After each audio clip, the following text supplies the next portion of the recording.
Hello and welcome. I am Alison Cornish. I teach Italian here in New York at the Casa Italiana at Zerilli-Marimò in the Department of Italian Studies.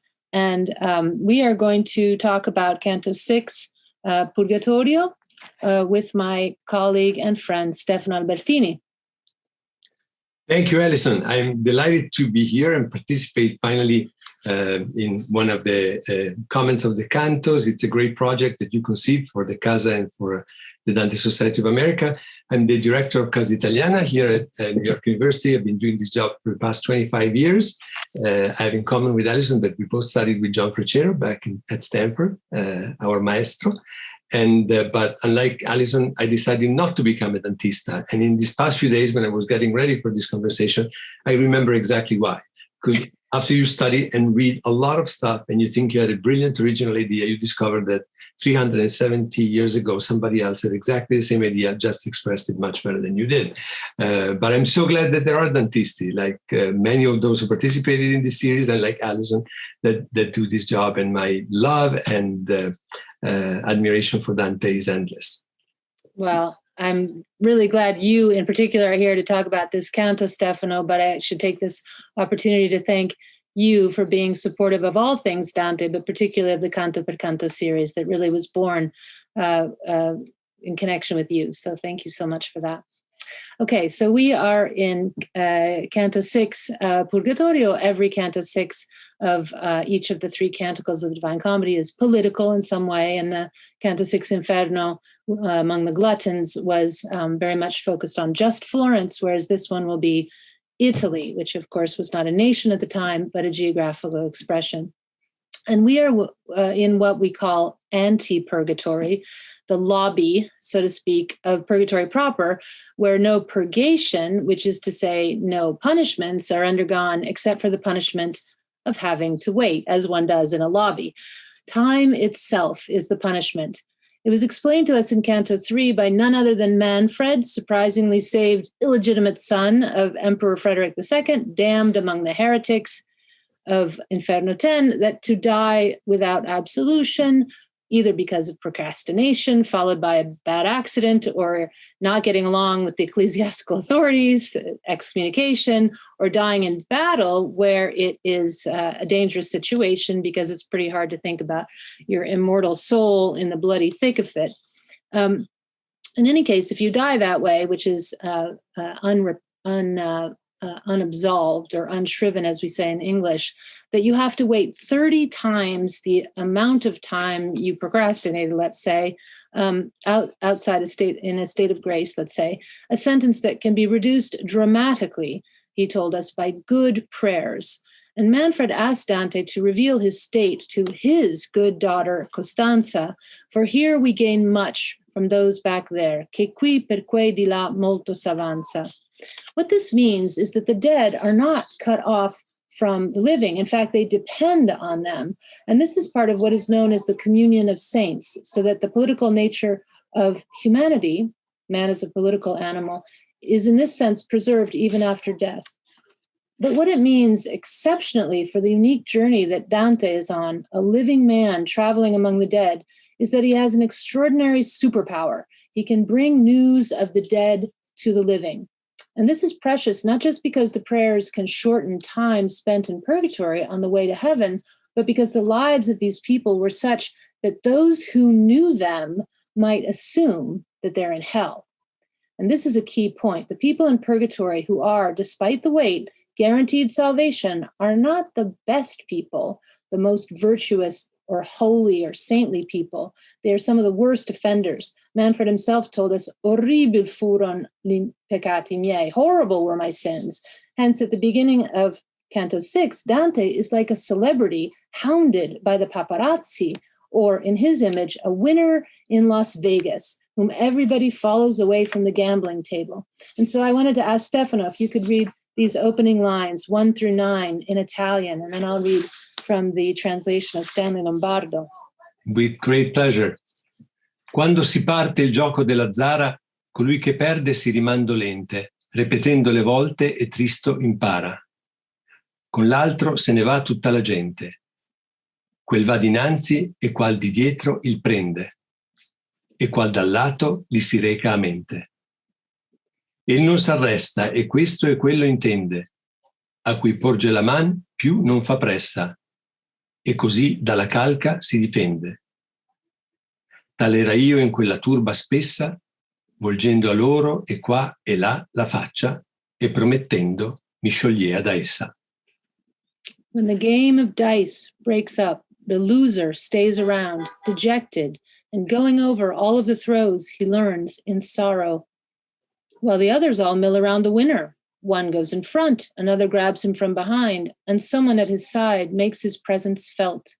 The winner does not stop, but listens to this one and that, and those to whom he offers his hand leave him alone, and so he escapes the crowd. That is how I was among that press of souls, turning my face this way and that, and by making promises, sloughed them all off. So up until quite recently, 2008 at least, critics were sort of perplexed about this simile that it seemed to have two people in the vehicle of the simile, that is the winner and the loser, and then it seems to apply only to Dante because he looks like a winner because everybody wants something from him. They all want to be remembered, and it's like he's paying him in this currency of prayer, right? That Purgatorio sort of hinges on, and of course, it seems obvious to me, I don't know about you, that the loser is Virgil, because there the two of them are, and nobody wants to talk to Virgil. And Virgil is Virgil. He's like super famous, right? He's the most famous person that ever was. And now the tables are a little bit turned, and Dante is important merely because he is alive, merely because he has a body, right? And so I was thinking about how the very political theme of Canto 6 has to do with the place that you happen to be born, your nation, in that sense of, where you're not or where you're born. And so Virgil is a loser here, not just because he's dead, but because he's damned, of course. And there's a gnawing sense of pathos and regret about that because he's been such a wonderful guide, and Dante refers to him as Dulcissimo Padre, and we're of course going to have to lose him at the top of Purgatory. And unlike this throng of late repentant, even spectacular sinners, Virgil was a virtuous man, a virtuous pagan, who, as he puts it in the next canto, he lost heaven for no other fault than for not having faith. And he resides in limbo together with the innocent babes devoured by the teeth of death before they could be baptized. Like them, he seems to have missed out because of time, because of being born in the wrong time, sub Iulio, under the false and lying gods. So it seems clear that this canto's opening image of the gamblers is about luck, or luck of the draw, particularly in terms of when and where we are born. And that's something over which we have no control, and yet it is foundational certainly to our identity, and in Virgil's case seems to be somehow foundational to his eternal fate. So in the second of the political cantos, numbered 6, the one that is concerned with the larger regional expression of Italy, we are drawn to consider the place where we happen to have been born and how important or not that is. And so I want to ask Stefano, who happened to be born in Mantua, what this canto means to him. Thank you, Alison. And of course, that's the reason why I picked this canto to discuss with you. And the first specification, I'm not exactly from Mantua, the city, but so wasn't Sordello. He was apparently from a small town called Goito. And that's also, he's referred to very often as Sordello da Goito. And I'm also from a small town called Bozzolo, that literally translated means cocoon. Not far from Mantua, in the province of Mantua, we speak the dialetto mantovano. So we have these things in common. And of course, Sordello is a key figure in Mantua, probably more than any other place in the world. And the main square in Mantua, the magnificent piazza overlooking the Ducal Palace, the Gonzaga Palace, is Piazza Sordello, entitled to Sordello, I believe, only in the 19th century. And not by chance that it was during the Risorgimento that Sordello saw a new resurrection, a new return to fame because of the specific political situation that was going on there. So regarding the birthplace, definitely it's all random, as you rightly point out, the where and the when you're born. There is nothing you can do to control it. It's done, it happened, and it didn't depend on you. But it ends up really shaping up who you are in many ways that maybe we still do not completely understand and fathom. What I always found fascinating in this specific canto, of course, is the embrace between Sordello and Virgil. We're going to read in a little bit that beautiful encounter, maybe one of the most moving that we find in the Commedia. And Sordello, as we will see, that is all alone and very dignified in this presentation that Dante reserves only to a handful of characters throughout the Commedia, both in Inferno, Purgatorio, and also Paradiso. There are these characters that somehow stick out, that are by themselves in this image that is statuesque, as we will see Sordello is also. So Dante gives him really a grand entree and a presentation of this magnitude. And he seems completely uninterested to these two. He has no interest in asking Dante for the prayers, for example, of his family and the people that might have known him. But he's very interested in who they are. And sorry if I interrupt, but yes, they're going to ask him directions, and he's not at all helpful. He doesn't reply to the request for direction at all, but he replies with a question. Yeah, and he looks Who are you? He looks a lot like Farinata, who was so haughty, right? In Inferno, so he recalls that somebody who's set apart and has all of hell in his disdain and so forth. Exactly, and it's the same thing from the very beginning. They're recognized for the place they come from. Farinata recognizes Dante's Florentine accent, and he addresses him O Tosco, che per la città del fuoco. So the language, the accent, and something similar happens here. It's only easier for Sordello because Virgilio starts his self-introduction with the word Mantua, maybe a reference to the inscription attributed to him, Mantua me genuit. But Sordello doesn't even let him finish the word, and he interrupts him mid-word, because that's enough to trigger a complete change in the attitude of Sordello towards the two visitors. And as we will see, things will change because of that. So what is so important about being born in Mantova or in any other place? And I believe there are two levels in this canto that we can find of the birthplace as marking you. And one is political. Is it being member of the same political community, of the same civitas, and therefore having common roots on some level? And the other one is linguistic. It was very clear with Farinata because he recognizes an accent. And in the case of Sordello, again, he doesn't need to guess because the place of origin is made obvious because it's spoken, the word. So now, there are many critics that have questioned Dante's choice of choosing Sordello as the sort of poster boy for Italian politics, for a renewal of Italian politics, for an Italian identity. And they've questioned this choice because they say, this guy was not really even Italian. And he was from Mantua, but he left there as soon as he could, and he never went back. And he was so little Italian that he even worked for Charles of Anjou and came with him in an expedition basically to Italy that kept it divided. So there are many doubts and questions about Sordello and his origin and his relationship to his city of origin. If you read the literature from the critical literature from the Risorgimento and from fascism, it's all like sort of nascosto or passed by and not really addressed because they're all there to glorify Sordello as this image of Italy. And all these criticism have some element of truth, not to mention the fact that there is also, in the case of Sordello and Virgilio and Virgil, there are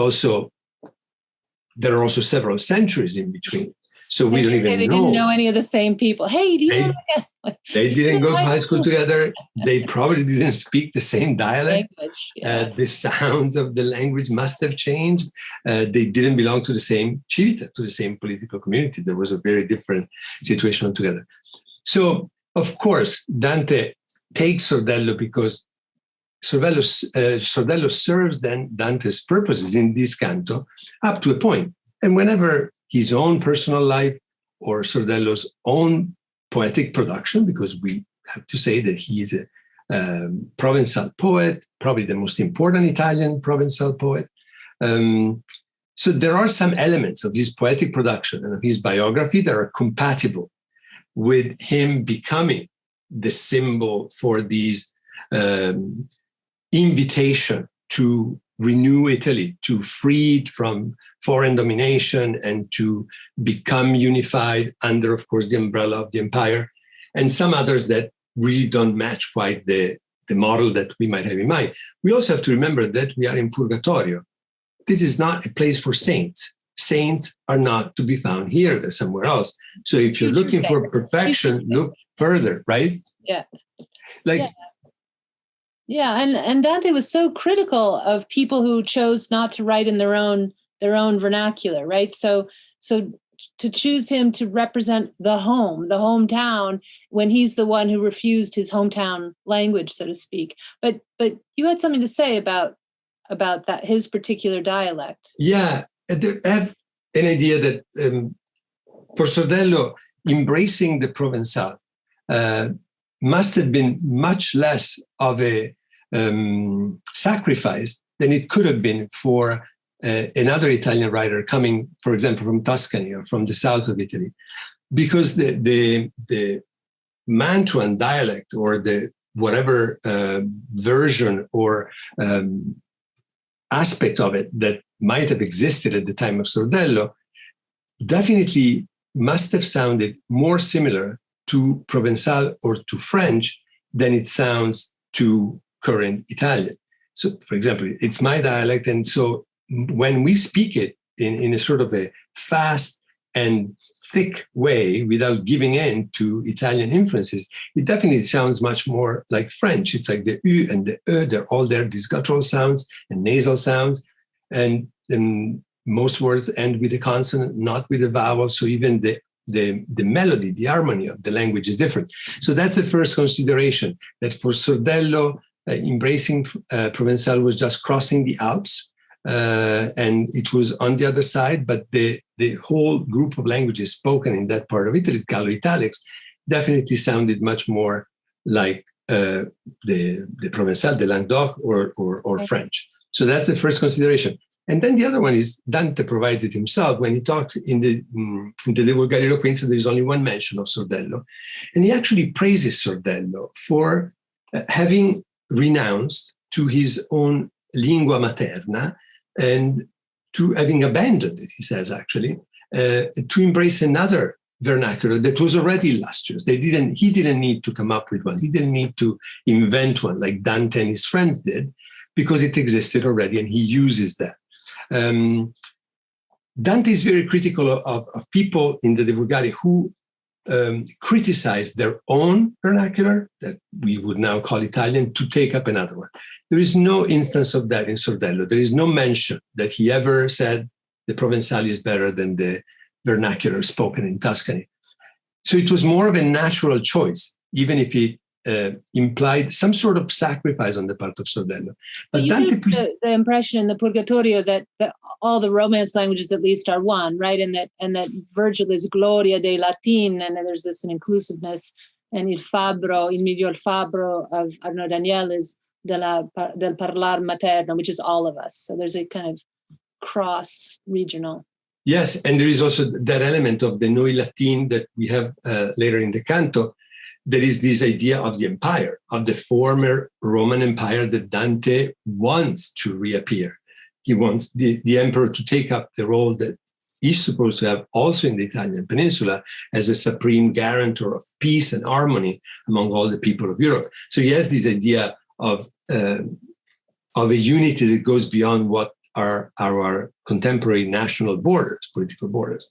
And he picks Sordello, and there is a reason, because Sordello is the first one who gives up sort of what seemed or could appear to be, from his reaction to just the name Mantova, a very campanilistico approach. And campanilismo is a very Italian word. It means your bell tower is the most beautiful, the tallest, the most fantastic building ever. And on some level, Sordello could be identified with that. There is, of course, everywhere outside of Italy is a negative thing, campanilismo, whereas in Italy it's considered pretty acceptable. Like what unites is also what divides, and that's true. Exactly. Of language. That's true of language as well.